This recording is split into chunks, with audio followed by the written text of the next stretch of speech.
नमस्कार दोस्तों, अगर आप क्लास 10th का स्टूडेंट है तो यह वीडियो आपके लिए काफ़ी खास होने वाला है, क्योंकि इसमें आपको बताएंगे क्लास 10th का सोशल साइंस इकोनॉमिक्स का चैप्टर नंबर 1 को इस वीडियो के माध्यम से हम लोग एक्सप्लेन करेंगे। तो वीडियो में अंत तक बने रहिएगा। अगर वीडियो आपको पसंद आई होगी तो लाइक कीजिएगा। तब तक बिना किसी टाइम को वेस्ट किए वीडियो को स्टार्ट करते हैं।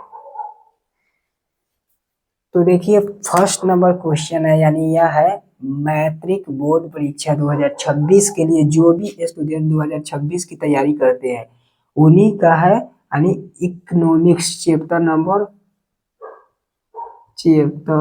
1 का इस वीडियो में एक्सप्लेन कराएंगे। तो चलिए देखते हैं फर्स्ट नंबर सवाल क्या कह रहा है। देखिए, फर्स्ट नंबर सवाल कह रहा है अर्थव्यवस्था, यानी अर्थव्यवस्था किसे कहते हैं। अर्थव्यवस्था किसे कहते हैं? देखिए, अर्थव्यवस्था समाज के सभी आर्थिक क्रियाओं का योग होता है। अर्थव्यवस्था क्या होता है? तो समाज के सभी आर्थिक क्रियाओं का योग होता है, उसे ही अर्थव्यवस्था कहते हैं। या अब्राहम के अनुसार अर्थव्यवस्था आजीविका अर्जन की एक प्रणाली है। अब्राहम के अनुसार अर्थव्यवस्था आजीविका अर्जन की एक प्रणाली है। और दूसरा नंबर देखिए, आजीविका अर्जन की प्रणाली है। और इसके बाद हम देखेंगे अर्थव्यवस्था की संरचना, यानी अर्थव्यवस्था कितने प्रकार की होती है। अर्थव्यवस्था की संरचना, तो अर्थव्यवस्था की संरचना देखते हैं तो 3 प्रकार के होते हैं। एक नंबर है प्राथमिक क्षेत्र कहते हैं, द्वितीय क्षेत्र, तृतीय क्षेत्र। अब देखिए, प्राथमिक क्षेत्र क्या होता है और द्वितीय क्षेत्र क्या होता है और तृतीय क्षेत्र क्या होता है। तो टॉपिक बाय टॉपिक इसको हम लोग इस वीडियो के जरिए समझेंगे। तो चलिए देखते हैं प्राथमिक क्षेत्र क्या होता है। देखिए, प्राथमिक क्षेत्र क्या होता है? प्राथमिक क्षेत्र के अंतर्गत प्राथमिक क्षेत्र के अंतर्गत कृषि, पशुपालन, मत्स्य पालन, जंगल से वस्तुएं प्राप्त करना जैसे व्यवसाय आते हैं। प्राथमिक क्षेत्र को कृषि क्षेत्र भी कहा जाता है। देखिए, प्राथमिक क्षेत्र के अंतर्गत कृषि, पशुपालन, जंगल से वस्तुओं को प्राप्त करना जैसे व्यवसाय आते हैं। और प्राथमिक क्षेत्र को हम लोग कृषि क्षेत्र के भी नाम से जानते हैं। और दूसरा नंबर क्वेश्चन, यानी एक नंबर हो गया प्राथमिक क्षेत्र, और दूसरा नंबर जानेंगे द्वितीय क्षेत्र क्या होता है। और द्वितीय क्षेत्र, देखिए द्वितीय क्षेत्र में क्या कर रहा है। द्वितीय क्षेत्र, तो द्वितीय क्षेत्र के अंतर्गत खनिज व्यवसाय, निर्माण कार्य, जन उपयोगी सेवा जैसे गैस तथा बिजली आदि के उत्पादन आते हैं। द्वितीय क्षेत्र को औद्योगिक क्षेत्र भी कहा जाता है। द्वितीय क्षेत्र को क्या कहा जाता है? औद्योगिक क्षेत्र कहा जाता है। और देखिए, तृतीय क्षेत्र के अंतर्गत बैंक एवं बीमा, परिवहन, संचार एवं व्यापार आदि क्रिया सम्मिलित होती है। तृतीय क्षेत्र को सेवा क्षेत्र कहा जाता है। तृतीय क्षेत्र के अंतर्गत बैंक एवं बीमा, संचार, परिवहन, व्यापार आदि की क्रिया सम्मिलित होते हैं, उसे ही क्या कहा जाता है? तृतीय क्षेत्र कहा जाता है। और तृतीय क्षेत्र को सेवा क्षेत्र भी कहा जाता है। और हम इसको देखे थे, क्या हो जाए, इसको देखे थे, यानी अर्थव्यवस्था की संरचना था। यानी अर्थव्यवस्था की संरचना 3 था, प्राथमिक क्षेत्र, द्वितीय क्षेत्र, तृतीय क्षेत्र। और जानेंगे अर्थव्यवस्था के 3 प्रकार होते हैं। अर्थव्यवस्था के कितने प्रकार होते हैं? 3 प्रकार के होते हैं। पूंजीवादी अर्थव्यवस्था, समाजवादी अर्थव्यवस्था, मिश्रित अर्थव्यवस्था। और हम लोग जानने का प्रयास करेंगे मिश्रित अर्थव्यवस्था, समाजवादी अर्थव्यवस्था, पूंजीवादी अर्थव्यवस्था को समझने का प्रयास करते हैं। तो चलिए अब जानते हैं पूंजीवादी अर्थव्यवस्था क्या होता है। पूंजीवादी अर्थव्यवस्था क्या होता है? वैसा अर्थव्यवस्था जिसमें उत्पादन के साधनों पर निजी या पूंजीपति वर्ग का अधिकार होता है। देखिए, वैसा अर्थव्यवस्था जिसमें उत्पादन के साधनों पर किसी निजी व्यक्ति का अधिकार होता है या पूंजीपति वर्ग का अधिकार होता है, उसे ही पूंजीवादी व अर्थव्यवस्था कहा जाता है। उदाहरण के तौर पर लेके चले तो जैसे में America, Japan, Australia, America, Japan, Australia में पूंजीवादी अर्थव्यवस्था पाया जाता है। और दूसरा नंबर देखिए, समाजवादी अर्थव्यवस्था है। समाजवादी अर्थव्यवस्था क्या है? तो वैसा अर्थव्यवस्था जिसमें उत्पादन के साधनों पर केवल सरकार का अधिकार होता है। उत्पादन के साधनों पर केवल किसका अधिकार होता है? सरकार का अधिकार होता है। उसे ही क्या कहा जाता है? उसे ही समाजवादी अर्थव्यवस्था कहा जाता है। जैसे में हो जाएगा चीन, क्यूबा, चीन और क्यूबा। तीसरा नंबर है मिश्रित अर्थव्यवस्था। मिश्रित अर्थव्यवस्था क्या होता है? तो वैसा अर्थव्यवस्था जिसमें उत्पादन के साधनों पर सरकार और पूंजीपति व्यक्ति दोनों का अधिकार होता है। वैसा अर्थव्यवस्था जिसमें उत्पादन के साधनों पर किसी सरकार या पूंजीपति व्यक्ति का अधिकार होता है, उसे ही मिश्रित अर्थव्यवस्था कहा जाता है। उदाहरण हो जाएगा, भारत उदाहरण में भारत हो जाएगा। और सतत विकास देखिए क्या कर रहा है। सतत विकास क्या है? सतत विकास क्या है? तो वैसा विकास जो वर्तमान के साथ साथ भावी पीढ़ी को ध्यान में रखकर किया जाता है, यानी कार्य किया जाता है, उसे ही सतत विकास कहा जाता है। देखिए सतत विकास क्या है? जो अपने आने वाले पीढ़ी होता है और उसको ना होता है आर्थिक रूप से, यानी उसको ध्यान में रखकर यानी जो भी कार्य किया जाता है उसे ही सतत विकास कहा जाता है। वैसा विकास जो वर्तमान के साथ साथ भावी पीढ़ी को ध्यान में रखकर कार्य किया जाता है, उसे ही सतत विकास कहा जाता है। और तीसरा नंबर देखिए, आर्थिक नियोजन क्या है? आर्थिक नियोजन क्या है? नियोजन के मतलब होता है प्लान। नियोजन के मतलब क्या होता है? प्लान। प्लान होता है। नियोजन का मतलब क्या होता है? प्लान होता है। और आर्थिक नियोजन क्या है? तो इसका आंसर देखिएगा, राष्ट्र के प्राथमिकता के अनुसार देश के संसाधन विकासात्मक क्रियाओं में प्रयोग करना आर्थिक नियोजन कहलाता है। क्या कह रहा है? राष्ट्र के प्राथमिकता के अनुसार देश के संसाधन में विकासात्मक क्रियाओं में प्रयोग करना आर्थिक नियोजन कहलाता है। आर्थिक नियोजन का मतलब क्या होता है? राष्ट्र के प्राथमिकता के अनुसार देश के संसाधन में विकासात्मक क्रियाओं में प्रयोग करना आर्थिक नियोजन कहलाता है। और चौथा नंबर देखिए, अर्थशास्त्र में उत्पादन के कौन कौन साधन है? तो अर्थशास्त्र में उत्पादन के कौन कौन साधन है? तो इसके निम्नलिखित साधन है। पूंजी, संगठन, साहस, भूमि, श्रम। आप लोग इसे याद कर लीजिएगा, पूंजी, संगठन, साहस, भूमि, श्रम।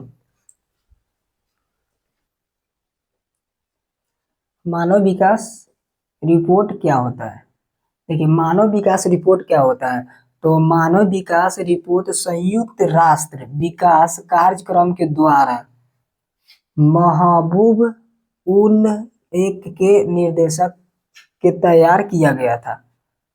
उसे ही मानव यानी क्या होता है? मानव विकास रिपोर्ट कहा जाता है। मानव विकास के 3 सूचक है। मानव विकास के 3 सूचक है: जीवन आशा, शिक्षा प्राप्ति और जीवन स्तर। इसमें 177 देशों की मानक विकास गणना की गई है। इसमें टोटल कितने? 177 देशों की मानक विकास की गणना की गई है। और मानव विकास रिपोर्ट क्या होता है? तो मानव विकास रिपोर्ट संयुक्त राष्ट्र विकास कार्यक्रम के द्वारा महबूब उल हक के निर्देशन में किया गया था। मानव विकास के 3 सूचक है: जीवन आशा, शिक्षा प्राप्ति और जीवन स्तर। इसमें 177 देशों की मानक विकास का गणना किया गया है। और छाता नंबर 7 देखिए, आधारिक संरचना पर प्रकाश डाले। यहाँ पर आधारिक संरचना है, यहाँ पर आधारिक संरचना, यहाँ पर आपका क्या होता है? आधारभूत संरचना भी दे देगा। यहाँ पर आधारभूत चाहे आधारित बात सेम होता है। आधारित और आधारभूत संरचना, इसका नाम है आधारभूत। इसी को आधारित आधारिक या आधारभूत भी कहा जाता है, आधारिक संरचना पर प्रकाश डाले। तो वे सभी तत्व जो देश के आर्थिक विकास के आधार पर होते हैं, समझिएगा, वे सभी तत्व जो देश के आर्थिक विकास के आधार पर आधारित होते हैं, उसे क्या कहा जाता है, उस देश का आर्थिक संरचना कहते हैं। यानी उस देश का क्या होता है, आधारभूत संरचना या आधारभूत संरचना, आधारिक संरचना कहा जाता है। उदाहरण में हो जाएगा, जैसे में सड़क हो जाएगा, स्कूल हो जाएगा, कॉलेज हो जाएगा, अस्पताल हो जाएगा, बिजली हो जाएगा, परिवहन हो जाएगा। सतत विकास, देखिए सतत विकास तो हम लोग देख लिए, यानी सतत विकास क्यों आवश्यक है उसके बाद देखेंगे। तो पहले देख लेते हैं, यानी पहले इसको देख लेते हैं, समावेशी विकास से आप क्या समझते हैं। देखिए समावेशी विकास से आप क्या समझते हैं, तो विकास की वह प्रक्रिया जिससे समाज के सभी वर्गों का जीवन स्तर ऊंचा होता जाए तथा समाज के कोई भी वर्ग विकास के लाभ से अछूता ना रहे, तो ऐसे ही विकास की क्रिया को समावेशी विकास कहा जाता है। काफी सिंपल सा क्वेश्चन है, हम बोलेंगे यानी समावेशी विकास से आप क्या समझते हैं, तो विकास की वह प्रक्रिया जिससे समाज के सभी वर्गों को, यानी समाज के जितने भी वर्ग होते हैं सभी वर्गों को जीवन स्तर से उसका ना होता ऊंचा होता जाए तथा समाज का कोई भी वर्ग विकास के पद पर, यानी विकास के लाभ पर कोई भी वर्ग अछूता ना रहे। इसके कहने का मतलब है कोई भी वर्ग अछूता ना रहे, तो ऐसे ही विकास को समावेशी विकास कहा जाता है। इसके मतलब जितने भी वर्ग होते हैं उसको बराबर में लेके चले, यानी कोई कमजोर वर्ग है तो उसे अछूता ना माने, यानी कोई भी बड़े वर्ग और छोटे वर्ग को बराबर में लेकर चले, उसे ही समावेशी विकास कहा जाता है। और सतत विकास, देखिए हम लोग सतत विकास जान गए, सतत विकास क्या है, तो क्या है सतत विकास क्या है, तो अपने वर्तमान की पीढ़ी को ना होता है, वर्तमान के पीढ़ी को कार्य करता है, वर्तमान से भावी पीढ़ी को, हम भावी पीढ़ी को वर्तमान वैसा विकास है जिससे वर्तमान के भावी पीढ़ी को यदि आवश्यक कार्य करता है, वो सतत विकास कहलाता है। वो बताए थे इसके पिछले वाला क्वेश्चन। अब पूछ रहा है सतत विकास क्यों आवश्यक है, आप समझिएगा सतत विकास क्यों आवश्यक है। तो यहाँ लिखा है प्राकृतिक संसाधनों के अत्यधिक उपयोग, समझिएगा प्रकृति में जितने भी संसाधन का उपयोग हो रहा है और तकनीकी के प्रयोग के कारण पर्यावरण प्रदूषित अत्यधिक होता जा रहा है। यानी जितने भी शहर चाहे टाउन में, यानी जितने भी गांव शहर में पेड़ है उसको अधिक से अधिक काटा जा रहा है, जिससे हमारा क्या हो रहा है, यानी अधिक से अधिक काटा जा रहा है तो प्रदूषित हो रहा है, यानी वातावरण खराब हो रहा है। तो पर्यावरण प्रदूषित को रोकने के लिए सतत विकास आवश्यक है। तो सतत विकास क्यों आवश्यक है, तो प्राकृतिक संसाधनों के अत्यधिक उपयोग और तकनीकी के प्रयोग के कारण पर्यावरण प्रदूषित अत्यधिक होती जा रही है, और पर्यावरण प्रदूषण को रोकने के लिए सतत विकास आवश्यक है। यानी यह पर्यावरण को रोकने के लिए सतत विकास लाया जाता है। सतत विकास क्यों जरूरी है, तो पर्यावरण को रोकने के लिए, पर्यावरण पर्यावरण को रोकने के लिए,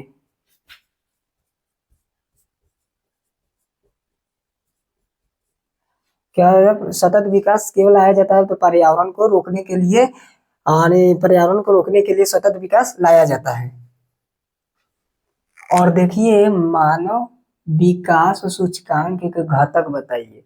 देखिए मानव विकास सूचकांक के घटक बताइए।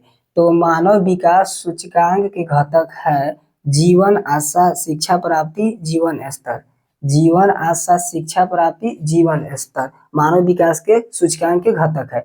और 10वां नंबर सवाल देखिए, आर्थिक आधारभूत यानी आर्थिक आधारभूत संरचना का क्या महत्व होता है। तो अभी जस्ट इसके पीछे वाले क्वेश्चन में बताए थे आर्थिक आधारभूत संरचना क्या होता है या आधारिक संरचना क्या होता है। वही क्वेश्चन है, इसमें क्या करा है, महत्व इसका बताना है, इसका महत्व बताना है। तो क्या वे सभी तत्व जो देश के यानी आर्थिक विकास का आधार है, उसमें भी बताया था वे सभी तत्व जो देश के आर्थिक विकास का आधार है उन्हें देश का आर्थिक संरचना कहा जाता है। जैसे में स्कूल, कॉलेज, हॉस्पिटल देश के आर्थिक विकास में आधारिक संरचना का महत्वपूर्ण स्थान होता है। देश के आर्थिक विकास में आधारिक संरचना का महत्वपूर्ण स्थान होता है। जिस देश का अधिक यानी आधारभूत संरचना जितना अधिक विकसित होता है, जिस देश का आर्थिक आधारभूत संरचना जितना अधिक विकसित होता है वह देश उतना ही अधिक विकसित होता है। इसका मतलब कह रहा है जिस देश में आर्थिक संरचना अधिक यानी विकसित होता है तो वह देश से काफी डेवलप होता है, यानी वह देश काफी विकसित होता है।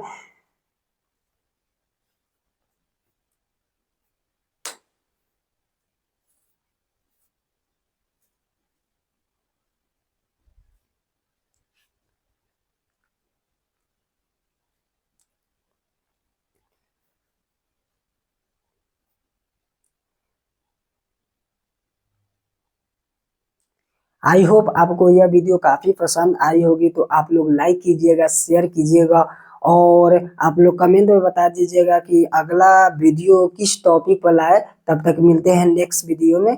धन्यवाद।